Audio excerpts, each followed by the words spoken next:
السلام عليكم ورحمة الله وبركاته. ازيكم؟ عاملين ايه؟ وحشتوني جدا، يا رب تكونوا بخير. النهاردة احنا هنعمل مع بعض طريقة عمل الجندفلي الاسكندراني. سهل وبسيط جدا.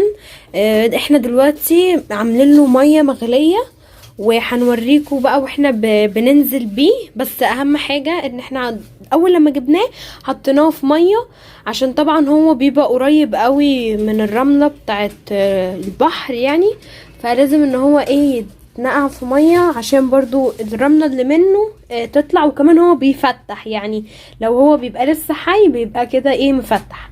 بس احنا دلوقتي حاطين المية على النار عشان تغلي، وهننزل بالجندفلي. واعملوا لايك وشير وسبسكرايب، ويلا شوفوا احنا ازاي بنعمل الجندفلي. شكل الجندفلي زي ما انتوا شايفين، بصوا مفتح. بصوا احنا بعد ما احنا حطيناه في ميه سيبناه يعني يتنقع وطلع كده في ريم على وش الميه، عشان هو طبعا بيبقى محطوط في ارض البحر، تمام، وبيطلع التراب بتاعه. بصوا مفتوح ازاي، انا عايزه اوريكم شكله. بصوا هو دلوقتي منتشر قوي في الاسواق بتاعه الاسماك، هتلاقوه كتير. وفي واحده هناك اهي. يعني في ساعات جندفلي بيكون مقفول لان جواه بيبقى فيه رمله زي ما انتوا شايفين كده. بصوا هنقلبوه كده شويه، هو خلاص يعني. بصوا معظمه اتفتح وهرجع اصوره لكم تاني. حطيناه في الميه اللي هي السخنه زي ما انا وريتها لكم، كانت بتغلي عشان نعمله زي تطهير، لان هو بيبقى فيه رمله، لان احنا عارفين ان الجندفلي ده بيبقى في ارض البحر فبيبقى واخد رمله، فاحنا كده بنعمله زي تنظيف يعني. بعد كده بنفضل بقى نقلب فيه، يعني احنا هو معانا معلقه وبنقلب حتى بتلاقوا الميه ابيضت كده. وهنوريكم بقى واحنا هنصفوه مره تانية، وهنوريكم الرمله اللي في قعر الحله. وبعد كده بقى هنرجع ونعمله بقى نعمله زي الخلطة بتاعته كده، خلطة حلوة قوي بنعملها احنا دايما لما بنجيب الجندفلي، بتبقى طعمها جميل جدا وتحفة. بس اهم حاجة الخطوات دي، ان انتوا تحطوه في مية مغلية وتسيبوه لمدة كده 10 دقايق وتقلبوا كده بالراحة. وخلي بالكم لا تطرطشوا، ما تبهدلوش الدنيا، ما تعملوش زيي بس. وبعد كده هنطلعوه بره في مصفى اللي احنا نزلناه فيها، وهنوريكم التراب برضو اللي في قعر الحله. وبعد كده هنرجع بقى نعملوه. بس يلا تابعوني. بنصفوه من الميه زي ما انتوا شايفين كده. بصوا كله ينزل انزل يا بيه. بصوا احنا خلصنا كل حاجه في الحله، يلا خلاص بس كده. هاي ده كده يكون شكله بعد ما احنا قلبناه من الميه. بصوا الريم عامل ريم كده زي ما انتوا شايفين كده، وريحته حلوه قوي. هنفتح بقى عليه ميه الحوض عادي، نغير بقى عشان هو كان بقى محطوط في ميه. بصوا الابيض اللي بينزل منه زي ما انتوا شايفين كده. بصوا احنا بنقلبوه بقى عشان برضو لو في حاجه تطلع في الميه. التراب بتاعه بصوا كان مليان قاذورات ازاي. وده فوق اهو الجندفلي، احنا رافعينه عشان نصور لكم الميه بتاعته. بس يلا نحطه تاني. هنكمل بقى غسيل ونرجع نوريكم بنعمله ازاي. لازم نشطفوه كويس قوي عشان الترابه، حتى بصوا الترابه بتاعته، بس احنا شطفناه كويس قوي يعني. ده كده خلاص شطفناه. هنروح بيه بقى حوزه مهمه. دلوقتي الجندفلي هنا في جندفلي احنا طبعا شطفناه كويس جدا زي ما انا قلت لكم. قبل ما نروح بيه على الحله عايزه اقول لكم حاجه. الجندفليه زي دي مثلا، بصوا دي خلاص قربت ان هي يعني تتفتح، دي معنى ان هي كده خلاص بقت نظيفة. في بقى جندفلي اتفتح كله خالص يعني زي اللي تحت دي معنى كده ان هي دخلت في السوا. لكن في جندفلي بيبقى مقفول وبيبقى لونه غامق كده، ده يترمى لانه بيبقى فيه تراب. احنا هنفتحها معاكم ونوريها لكم. بصوا دي يعني مكسورة بس فيها، بصوا دي كانت مقفولة. بصوا فيها رملة وصودا وتبقى ريحتها وحشة قوي. دي لازم ان هي تترمى، دي بتبقى يعني قاذورات او تقريبا رملة رملة من البحر دي لازم ان هي تترمى.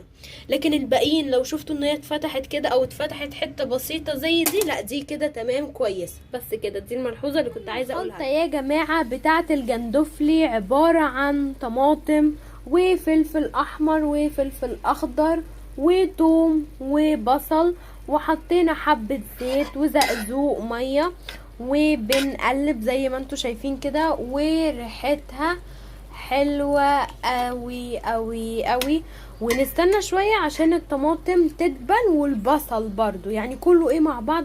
بس ريحتها يا جماعة جامدة، انصحكم ان انتوا تجربوا الطريقة دي بجد، بتطلع رائعة رائعة. بس هنستنى شويه بقى. وحطينا بهارات، حطينا ملح وفلفل اسود، وفي بهارات كمون وكزبره، ودي كزبره لوحدها، وبابريكا وكمون، ودي كزبره، والاحمر اللي هناك ده بابريكا بس. وهنقلب بقى، هنقلب كله مع بعض لان احنا في الاول ما كناش حاطين. وهننزل الجندفلي ونشكل التخديعه بعد ما احنا خلصناها وخلاص كل حاجه اتهرت. ودلوقتي بقى هنجيب الجندفلي وننزله. بصوا معاه في جمبرتين كده اكسترا حاجات حطيناها. بصوا الجمبري هو على فكره يعني معظمه اتفتح، وحتى انا سرقت واحده كده وطعمها حلو. بصوا بقى هنبتدي بقى ان احنا نقلبوه مع الصوص اللي احنا عملناه. انا هو بقلب. بصوا نبتدي ان احنا نقلب. على فكره طعمه حلو قوي وحتى جميل ومعاه كل حاجه. بصوا نا نا نا نا نا، على فكره طعمه حلو جدا والله بجد رائع رائع رائع. اعملوه بالطريقه دي هيعجبكم قوي. انا بقلب اهو زي ما انتوا شايفين كده. هنقلبوه، هنعلي عليه النار شويه وهنسيبوه من 10 دقايق لمدة ربع ساعة. هنسيبوه ان هو بقى يغلي وعشان برضو يستوي كله يتفتح. وبعد كده هنرجع كده بعد ما سيبنا الجندفلي ربع ساعة، رجعنا فتحنا عليه لقيناه ما شاء الله زي ما انتوا شايفين كده كله متفتح وحلو جدا وريحته حلوه قوي ومستوي خالص، يعني جاهز ان احنا نغرفوه خلاص. وبصوا الجمبري الحلو ما شاء الله عليه، الريحه جميله جدا. وبصوا الشوربه الحاجات اللي احنا عملناها، الفلفل وفلفل احمر والاخضر والطماطم، احنا كده خلاص جاهز للتقديم وبالهنا والشفا. وهنغرفوه بقى دلوقتي، ويلا بينا بقى تشوفوا الشكل النهائي للطبق. ده كده يكون شكل الجندفلي بعد ما خلص خالص. بعد ما قفلنا عليه بقى سيبناه يبرد شويه عشان نعرف نصور. زي ما انتوا شايفين كده بصوا كله جندفلية ما شاء الله، شكله حلو قوي. وعلى فكره انا سرقت واحده واكلتها، طعمه رائع رائع جدا. اعملوه بالطريقه اللي احنا عملناها دي بالظبط، بجد هيطلع طعمه روعه، يعني طعمه جميل جدا. والجندفلي طعمه جميل جدا. وبصوا ما شاء الله كل جندفلية، بصوا الطعامة، بصوا الحلاوة، بصوا. بجانب بقى عملنا حاجة تانية. بصوا عملنا ايه، عملنا دي كورة رز زي ما انتوا شايفين كده، رز وبطاطس. ومعانا هنا في جمبري زي ما انتوا شايفين، زي ما وريتكم مع كان في جمبري مع الجندفلي. حطينا معاه جمبري بصوا شكله، حطينا زيتون وحطينا بتنجان مقلي، قليناه يعني قلينا البطاطس والبتنجان. والرز عملناه بسرعة وغرفناه زي ما انتوا شايفين كده. ومعانا برضو الشوربة بتاعة الجندفلي روعة، ومعاها الليمونة تتعصر عليها، والله بقى بالهنا والشفا. ويا رب تكون الاكله دي عجبتكم بجد. الشوربه دي حلوه قوي. بصوا يعني الشوربه اللي هي بتاعه الجندفلي اللي هي بقى الحاجات كلها بقى جميله. بصوا استنى اوريكم حاجه، معلقه. بصوا ما شاء الله يعني حلوه. وكمان ايه بقى، استنوا ادوقها بسرعه. الله طعمها حلو قوي، طعمها جميل جدا، يعني طعمها كأنها جندفلي. ويعصروا بقى عليها ليمونه، والله بقى وحركات بقى والعب يا ويد. ده بقى الطبق الاساسي بتاعنا طبعا الجندفلي. ده الطبق الاساسي بتاعنا الجندفلي العسول ده. انصحكم ان انتوا تعملوه، على فكره الجندفلي حلو قوي كفسفور، وعلى فكره يعني كويس للشعر والضوافر وكده.